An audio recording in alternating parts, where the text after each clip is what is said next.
The paper and presentation we will be listening in this session is about the use of robotics embedded in playful learning scenarios in secondary schools, teachers and students' perspectives. This presentation will be addressed by Ms. Natalie Lombardi-Calle and myself, Roberta Trapani-Maggi. We are both colleagues and heads of department for digital literacy and transversal skills within the Secretariat for Catholic Education. We are both leading teachers of EU Code Week and Microsoft Innovative Educator experts for the years 2021-2022. Education in robotics integrated with playful and peer learning approaches can help transform teaching and learning. Yet, it is currently still underutilized in the non-ICT sector across the secondary curriculum. The study we are presenting today sought to explore the process underpinning playful learning scenarios integrating robotics, as well as the learning experience both from the student and the teacher's perspective, and the impact of robotics integration on pedagogical practices. We will now give you some background to the study.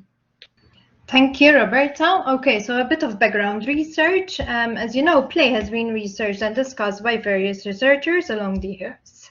Vygotsky was the one that argued that play fosters cognitive development by creating a zone of proximal development, which acts as the knowledgeable other, thus extending the children's learning abilities. Malone built on this argument and mentioned that when students play games within their ZPD, a sense of motivation is fostered as they would be challenged within their skill level. Therefore, this idea, together with the advancements in digital technology, obviously including game development, has introduced game to education, now known as game-based learning. Various researchers such as Boyle, Guy and Hung explored digital games enhancements of learner engagement and noted that game-based learning does promote a positive approach towards learning. In addition, it was also noted that game-based learning aids retention, self-constructed learning, and developing of cognitive and social transferable skills such as critical thinking and teamwork. Okay, a recent shift from gamification to a broader range of playful approaches is playful learning. This term was explored by Witten, where she mentions that playful learning occurs inside a magic circle. This was an idea coined by Huizinga, which is a space that can explain how people construct relationships and realities during play. Witten continues to discuss that learning inside the magic circle has three characteristics, which are basically intrinsically motivated learning, learning that is accessed with a spirit of play, and failure during play is positively embraced and is an essential part of the learning process. Therefore, normal rules and reality of the world are suspended and replaced by the artificial reality of the playful world. So the playful environment offers a safe space to the students. So student-centered pedagogical approaches embrace the students' active participation in the learning. Therefore, such an approach necessitates the teacher's role to move from a didactic style to one which obviously needs to guide discovery, models active learning, and stimulates students to question and become active collaborators. In addition, if the student-centered learning is technology-aided, this can help the students to develop the 21st century skills such as thinking, communication, collaboration, and problem solving. We'll now be talking about the local context.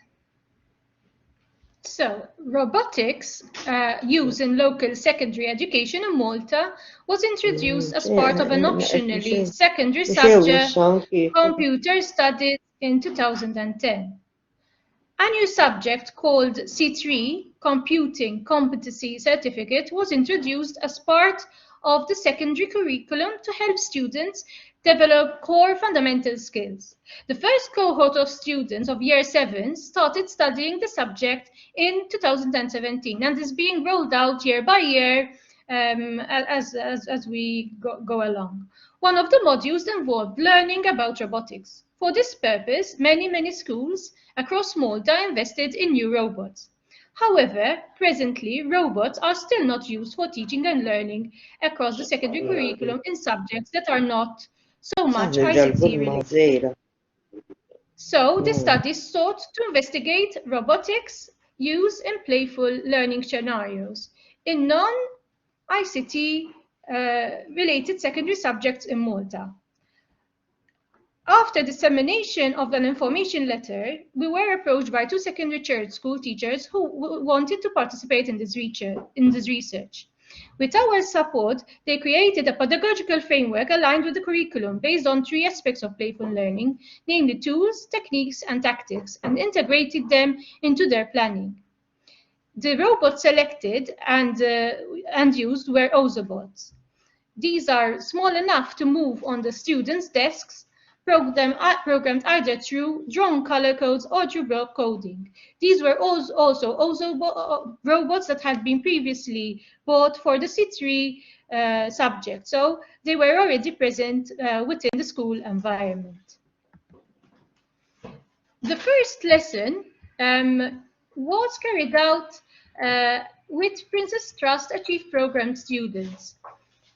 The Princess Trust program its focus is to help instill personal development and employability skills in practice. The main learning outcome of this lesson was that students not only learned about teamwork, but also actually practiced their team building skills. As you can see, the robot here had to follow a path where they had to go to the correct intersections linked to the advantages or to the disadvantages of teamwork. Here we can see the Ozobot and the activity carried out by the students. The second lesson was a mathematical lesson. During this lesson, the students applied the correct order of operations to mathematical problems, where the numerical answer was linked to a particular code. The mathematical sheets given to the students also allowed for differentiation. The students had to ensure that the Ozobot reached the end of the pathway. If an answer was wrong, the Ozobot would not have followed the correct path, so students would have needed to retry the mathematical problem. So, the research design. A qualitative methodology was adopted to enable an in-depth exploration of the planning process. Data was gathered through participant observation and semi-structured interviews with both teachers and students. Interviews, transcripts, and observation field notes were analyzed by the inductive thematic analysis, guided by Braun and Clark's approach. Analysis was not linked to any predefined themes. Prior to the thematic analysis, we carried out a form of quality control, a type of cloud analysis, which was done to ensure that no key themes were missed and that the teachers and students' perceptions were sufficiently represented. Teachers and students' responses were dealt with separately. To ensure consistency across word clouds, the same font and style were used, whereby the font size represented word frequency. Inductive thematic analysis followed, and keywords were generated from the data, and the thematic map incorporating themes and subthemes was drawn.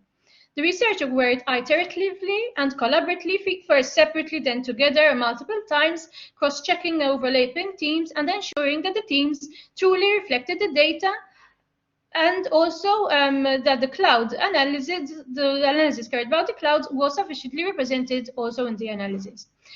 The 15 most frequent terms emerged from word clouds indicated this focus of the students' and teachers' responses. And we can see them here in both figures on the left and the right. Now we will move on to the analysis. Okay, following the cloud analysis and thematic coding, three main themes emerged from both the teachers and the students' perspective, which will be now discussed in detail. The first theme was mindset, which we found was very evident from what both the teachers and the students discussed. From the teachers' perspective, data showed that both teachers adopted a growth mindset. They were open to try out new materials to help students learn better and to motivate them. They also provided positive learning environments, which left an impact on the session, since, as one of the teachers said, the students were more eager for the lesson with a more positive attitude towards the subject. And this clearly concords with Phillips and Condi's reflections that the professional teacher needs to realize the potential of new technologies. With regards to the students' perspective, there was also a positive shift. Actually, the positive shift in the teacher's mindset was clearly reflected in the students' responses. They mentioned that the lesson was exciting, there was energy, and they hoped that they would get the opportunity to do it again. This reflects also Campbell's work, that stating that a growth mindset response to a challenging task is eagerness to learn. And also the ripple effect aligns with Dweck's idea that mindsets do affect human behavior. The second emerging theme was learning curve. Data showed that both the teachers and the students went through a learning journey of their own. The teachers mentioned that they themselves grew academically, and that while the students were learning the subject, the teachers were learning from the students as well. Both teachers and students shared and grew together in what the teachers called meaningful teaching and learning experiences. They were also glad that through this experience they could prepare their students for independent learning. And this aligns a lot with Hirsch's views that educational professionals must educate children to be prepared for lifelong learning. With regards to the students' perspective, the data clearly showed that through playful learning, mathematics did not remain something fearful for them, but it became something more tangible. The students were also not afraid to fail. On the contrary, they said that it was fun seeing what we did wrong so we could do it right. And this clearly reflects both Dweck and Witten's views that failure is a constructive learning experience and part of a positive learning growth.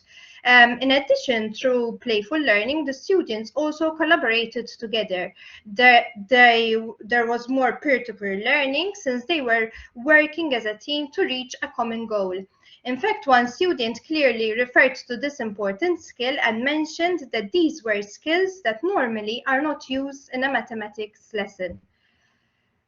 The third theme that emerged was teaching and learning approaches. The data showed that the students want to be part of the learning process, and the teachers realized this and mentioned that it is the children that are at the center, and the teacher is the one who facilitates and helps them arrive to the learning outcome. So this also confirmed that building on the students' interests is crucial to the learner's involvement in a student-centered approach. From the students' perspective, it was noted that they do not feel that the lessons they get at school are student-centered. They mentioned that as they progress to secondary schooling, such opportunities were somehow replaced with more teacher talk approaches, where you cannot say anything, all you do is just listen to a lesson, sit in a place and get bored. And here we are actually quoting the students. And this is clearly why this is not what they want from school. They want to be part of the learning process, and they don't want to learn from a textbook, but through hands-on, meaningful activities. This aligns with the works of Ertmer and McCain, where they mention that integrating technology aids this type of pedagogy, since it increases opportunities for learners to explore interpersonal 21st century skills such as communication, problem solving, and collaboration. As part of the conclusion, we noted that both the teachers and the students' voice and the key points were very important.